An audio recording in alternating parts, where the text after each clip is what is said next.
Selamat pagi, saudara-saudara terkasih. Salam jumpa lagi dalam Sabda Siap Saji Selasa 18 Agustus 2020. Marilah kita berdoa dalam nama Bapa, Putra, dan Roh Kudus. Amin. Tuhan Yesus, aku sungguh bersyukur karena Engkau menyadarkan kami bahwa kami adalah putra-putrimu. Berikanlah kepada kami senantiasa hal yang terbaik, sehingga kami boleh melewati hari-hari kami dalam segala situasi. Terutama ketika kami mengalami kesulitan, biarlah Engkau hadir mendampingi kami sehingga kami boleh mencari dan mendapatkan jalan yang terbaik dalam hidup kami. Demi Kristus Putra-Mu dan pengantara kami kini dan sepanjang masa. Amin.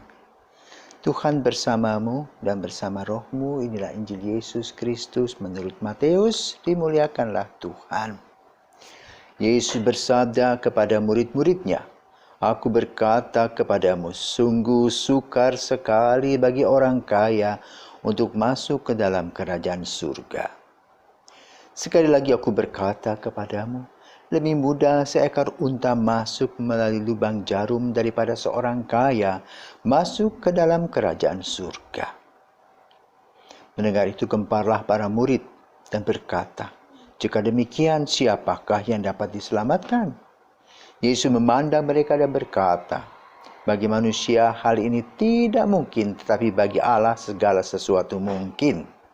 Lalu Petrus berkata kepada Yesus, "Kami ini telah meninggalkan segala sesuatu dan mengikuti Engkau. Jadi apakah yang akan kami peroleh?" Kata Yesus kepada mereka, "Aku berkata kepadamu, sungguh pada waktu penciptaan kembali, apabila Anak Manusia bersemayam di tahta kemuliaannya, kalian yang telah mengikuti Aku akan duduk juga di atas 12 takhta untuk menghakimi ke-12 suku Israel. Dan setiap orang yang demi namaku meninggalkan rumahnya, saudara-saudarinya, bapa atau ibunya, anak-anak atau ladangnya, akan menerima kembali 100 kali lipat dan akan memperoleh hidup yang kekal. Tetapi banyak orang yang terdahulu akan menjadi yang terakhir, dan yang terakhir akan menjadi yang terdahulu."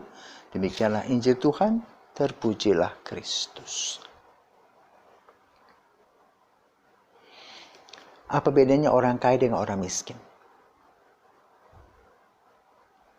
Orang kaya biasa dihitung harta mereka. Maka di dalam majalah Forbes ada orang-orang kaya, 250 orang kaya. Dengan sekian triliun uangnya. Lalu berapa persen orang miskin? Rupa-rupanya yang miskin itu 60%. Artinya, mereka tidak bisa mudah begitu saja untuk menjawab arti hidup. Harus mengais setiap hari. Harus bekerja, berpikir setengah mati. Maka orang lebih cenderung ingin menjadi kaya. Dan berbagai macam mencari kekayaan. Ada orang yang melawan nilai-nilai moral untuk mendapatkan kekayaan. Bisa korupsi, bisa mencuri, bisa menjual diri, dan sebagainya. Itulah pandangan dunia. Uang adalah segalanya. Ketika kita mempunyai uang, maka kita susah memberi pada orang lain. Dan itulah kita disebut sebagai orang kaya. Secara nominal. Di dunia ini. Tetapi pertanyaannya adalah, apakah ia kaya juga secara moral di hadapan Tuhan? Belum tentu. Karena itu Yesus menegaskan pada hari ini dalam Injil, betapa sukarnya orang kaya masuk ke dalam kerajaan surga. Lebih mudah seekor unta masuk ke dalam lubang jarum. Kalau kita mendengar kata lubang jarum, kita berpikir, wah, jarum itu kecil sekali. Tidak mungkin unta masuk. Mungkin kalau untanya bisa masuk lubang jarum, hanya bulunya saja. Tapi yang dimasukkan lubang jarum adalah sesuai dengan pengetahuan umat di Yerusalem.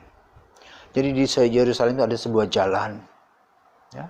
Dan jalan itu ada macam jembatan dan ada sebuah lubang.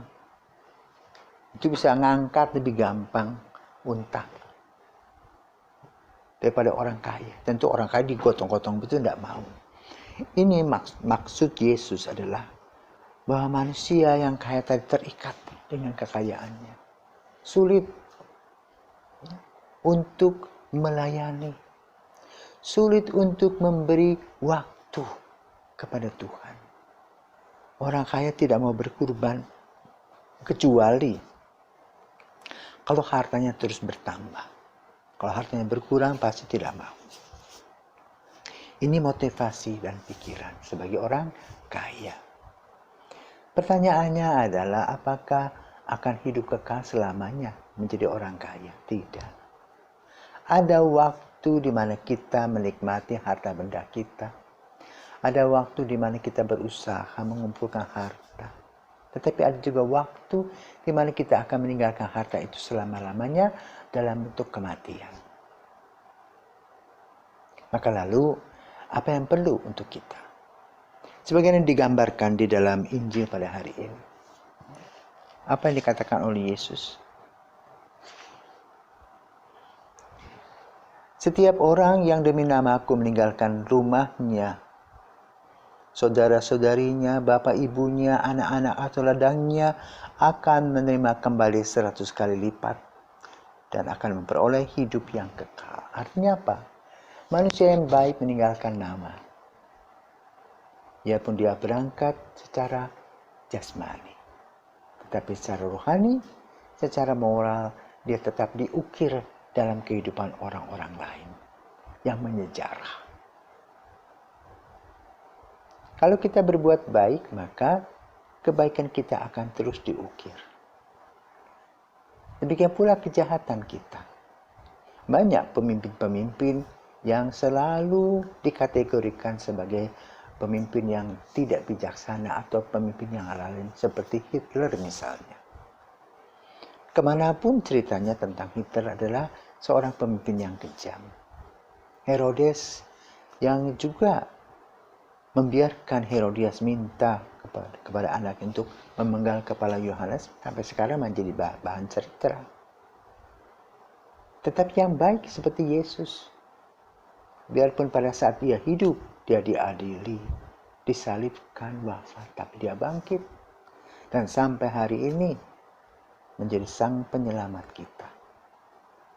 Tinggal pilih mau yang mana. Apakah kita mau menjadi orang terkenal atau yang termasyhur?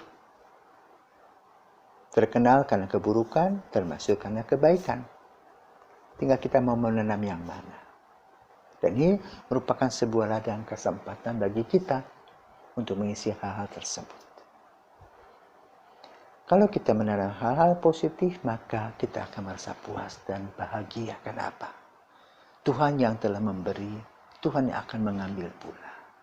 Kita bisa menikmati kasih Tuhan bersama-sama dengan semua saudara. Karena itu mari saudaraku terkasih, kita selalu berbagi kepada siapa saja yang menjadi saudara-saudara kita yang Tuhan beri kepada kita. Tetangga kita atau siapa saja. Buatlah yang baik sehingga menjadi sebuah kenangan. Kita tidak perlu mencari pujian untuk kebaikan-kebaikan kita, tetapi dengan kebaikan yang kita lakukan, kita memuaskan batin kita. Kita bersyukur kepada Tuhan karena kasih karunia Tuhan yang didapatkan secara cuma-cuma dapat kita berikan juga secara cuma-cuma. Sehingga dengan demikian kita boleh merasa Tuhan terima kasih untuk semua berkat-berkat yang Kau berikan selama ini. Selamat pagi, selamat beraktivitas. Mari kita berdoa. Tuhan Yesus Kristus, terima kasih untuk hidup yang Engkau berikan kepada kami, untuk kesempatan dari waktu ke waktu di mana Engkau senantiasa mendampingi kami. Dampingilah kami agar kami sadar bahwa Engkau adalah Sang Juru Selamat kami.